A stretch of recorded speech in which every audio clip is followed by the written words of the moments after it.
Hey, Petri, what are you doing? What are you doing? I'm trying to design something here. Yeah? Little froggy.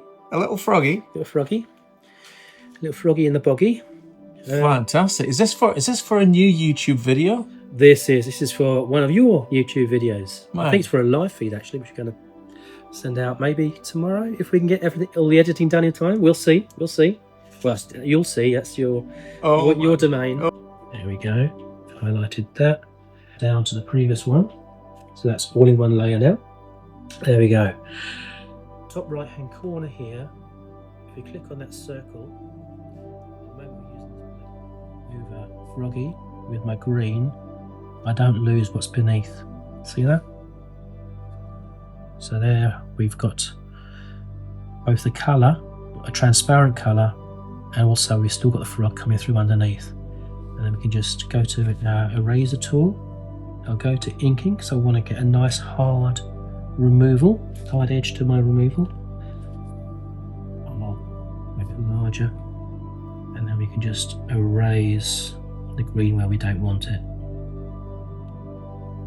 So what we're going to do now is we're going to add a band of silver stain around the edge. If you imagine those sort of front door panels, the old Victorian bird roundels, often they'll have a ring of stain. So we're going to do that. So I'm not removing anything that I painted actually on the frog, just that last bit of tonal thing which I put around. So if I leave here and I go to my photos, it's now saved into my photos. There's my little froggy saved in photos. So once I export my design from Procreate, I export it onto my Mac and get a printout. Well, this is a design I did for Haileybury College. This was all done on Procreate. Wow, that is amazing. Now I know these are finished panels because I've seen you posting them on social media, but all of this was designed on Procreate, yeah? That's right, yeah.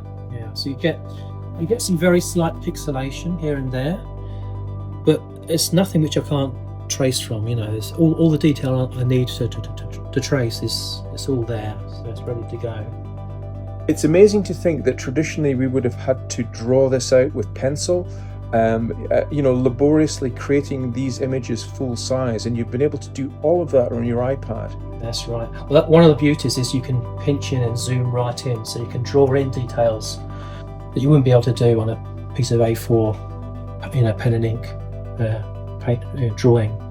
And it really translates so easily. I mean, you can then put your glass pieces on top of that, on top of a light table because it's printed out on trace paper, and just use that as your original cartoon for creating your final pieces, yeah? Absolutely, yeah. There's a nice thick tracing paper as well, so it's quite, it stands up quite well to quite a bit of abuse. That's awesome. Absolutely awesome.